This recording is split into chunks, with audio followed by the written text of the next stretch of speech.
I grew up in a small town where nothing ever really happened. People joke that the loudest sound you'd hear at night was the hum of the old street lamps that barely worked. But there was one place in town everyone avoided: the abandoned train station on the edge of the forest. The tracks hadn't been used in decades, yet people swore they still heard the whistle of a train at night, long after midnight, even though no train had passed through in 50 years. I didn't believe any of it. I thought it was just another small-town myth meant to keep kids from getting into dangerous old buildings. But one night, when I was 19, I decided to prove everyone wrong.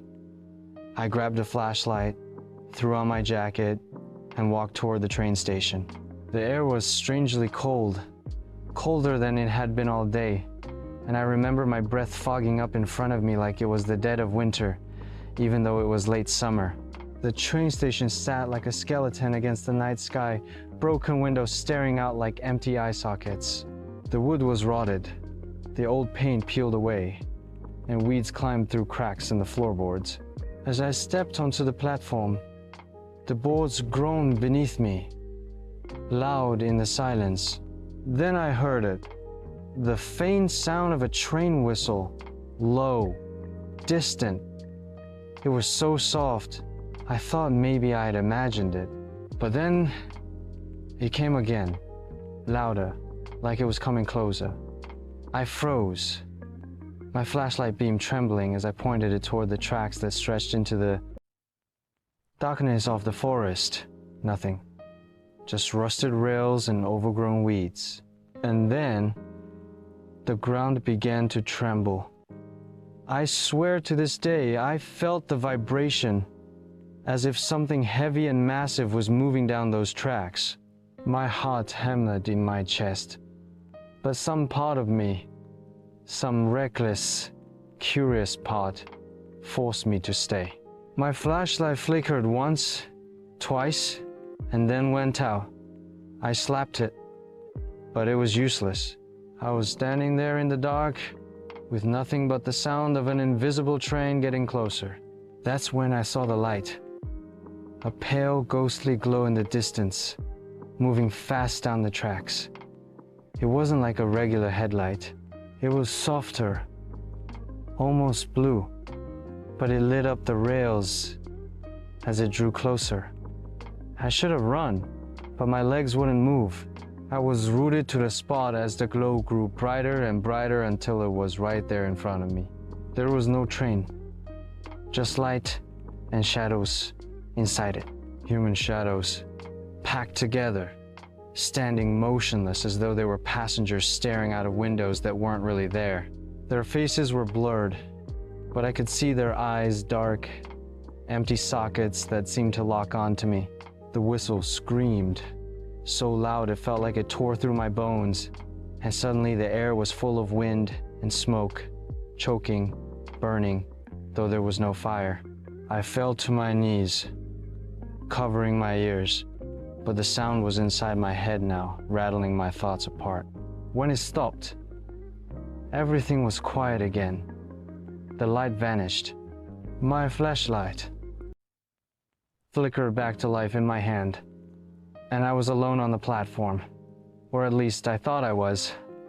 I heard footsteps behind me, slow, heavy. I spun around, shining the light. There was a man standing at the edge of the platform. His clothes were ragged, torn like they'd been shredded by metal. His skin was pale, almost gray, and his eyes, God, his eyes were black pits. He raised one finger and pointed at me. Before I could move, before I could even breathe, I heard the whistle again, so close, it felt like it was right next to my ear. The man stepped forward, and then he was gone, like smoke dissolving into the air. I didn't stop running until I was home. I tried to convince myself it was some hallucination, that maybe I had inhaled mold or fumes in that rotten building. But the next morning, when I went to put my jacket back on, I found something stuffed into the pocket. An old, crumpled train ticket. The date printed on it was the night before.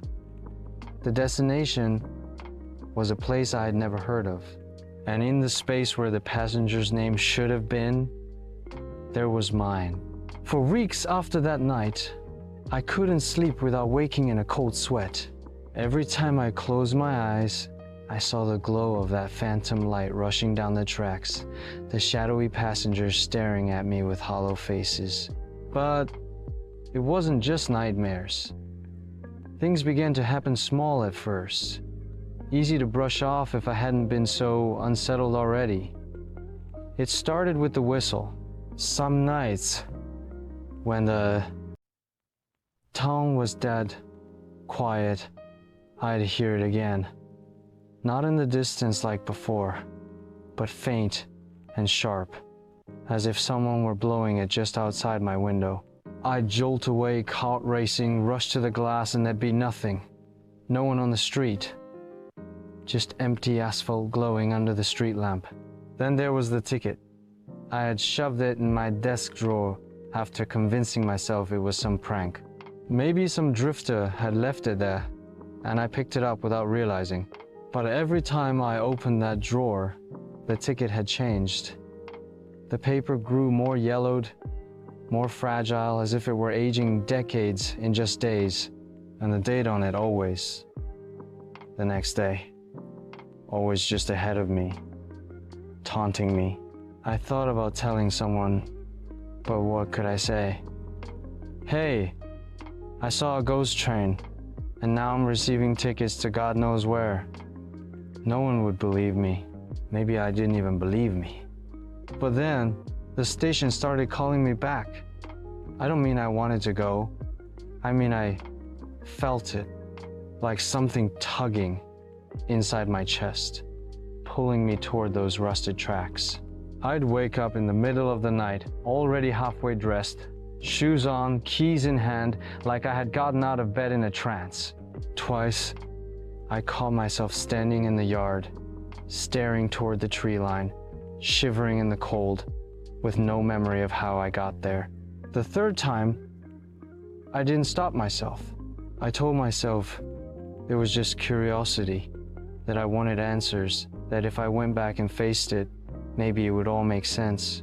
But deep down, I knew I wasn't in control anymore. That place, whatever haunted it, had marked me. When I got to the station, the air was heavy, colder than before. My flashlight barely worked, flickering like the batteries were dying, though I'd just replaced them. The platform looked worse somehow, warped and rotted, like it had decayed years in the short weeks since I'd last been there. And then I saw him again, the man with the ragged clothes, standing on the far end of the platform, still as a statue. His head tilted, like he was studying me, waiting for me to move. I whispered, "What do you want from me?" He didn't answer with words. He just lifted his arm slowly, and in his hand was another ticket. He held it out, like an invitation. The ground trembled under my feet. The whistle wailed, sharper, louder, like it was screaming my name. And then light, that same ghostly glow, racing down the tracks, swallowing the rails in silence until it was upon us. This time, I could see the train, or something like it. Rusted metal, broken windows, carriages covered in soot and grime. But the passengers, they weren't shadows anymore. Their faces were clearer, twisted with agony, mouths open in silent screams. They pressed their palms against the glass, leaving streaks like blood smears, though the glass wasn't real. The ragged men turned, stepped onto the invisible train, and disappeared into the glow. I was alone, except I wasn't, because when the train passed me, slowing, grinding to a halt, one of the doors creaked open, and inside, in the flickering light, there was a seat waiting, empty, for me. I stood there frozen, staring at the open door. The sound was deafening now, the screech of rusted brakes, the hiss of steam that wasn't there, the mournful cry of the whistle echoing across the empty woods. Every instinct told me to run, but my legs wouldn't move. The air felt charged, like static before a lightning strike, and my heart pounded so hard I thought it might burst. The empty seat inside seemed to glow faintly, as though some unseen force wanted me to see it, wanted me to know it was mine. My hands shook, and before I realized what I was doing, I reached into my jacket pocket. The ticket was there, not crumpled, not aged, but fresh, crisp edges, ink bold and clear. The date had shifted again. Tonight. The exact time matched the moment on my watch. Something inside me broke then. I whispered, "I didn't buy this. I don't belong here." But the train didn't care. It waited. It breathed, like some massive living thing, its pulse rattling through the tracks. The sudden gust of wind slammed into me, pushing me forward. I stumbled, nearly crossing the line of the platform. My flashlight slipped from my hand and clattered into the dark. I bent to grab it, and that's when I heard them. Whispers. Not from the train, not from the night, but from inside my head. Dozens of voices, some pleading, some screaming, some calling my name. Each one layered over the other until I couldn't separate them. And in the middle of it all was one clear voice. Get on. I squeezed my eyes shut, gripping the edge of the platform until my knuckles went white. I thought of my father, who used to warn me about wandering near the tracks as a kid. I thought of my friends, who'd laugh if they knew I was out here chasing ghosts. And I thought of myself standing here alone, teetering between life as I knew it and something else. When I opened my eyes, the ragged man was back. He was inside the carriage now, sitting across from that glowing empty seat. His hollow eyes locked onto mine, and slowly he nodded. Not a beckon, not a threat, just a nod. The train groaned, the whistle howled, and I felt the pull again stronger this time, like invisible hands on my shoulders, dragging me forward. My feet moved without my command. One step, then another. My hand reached toward the doorframe, and then I stopped. Because in the reflection of the glass, I saw something that made my blood run cold. It wasn't me. The face staring back wasn't mine. It was pale, gaunt, eyes sunken like I'd been dead for years. My mouth hung open in a silent scream. My reflection's hand pressed against the inside of the door as though it were already trapped inside, begging me not to take the seat. I stumbled back, tripping over my own feet, heart hammering so loud it drowned out the voices. The ragged man's expression didn't change, but the light in the carriage dimmed, the light glow fading until the train itself began to unravel into smoke. One by one, the passengers dissolved into the night, their faces vanishing into nothingness. The whistle wailed one last time, and then silence. The platform was empty, the tracks were still. The ticket in my pocket crumbled to ash. I stood there for what felt like hours, staring at the spot where the door had opened, trying to convince myself I'd imagined it all. But I knew better.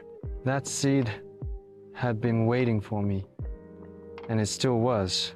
Even now, as I tell you this, I can hear the faint rumble beneath the ground, the whistle far in the distance. Each night it gets a little closer, calling my name again. And I know the truth. One day when it arrives, I won't be able to resist. And when I finally take that seat, I don't think I'll be coming back.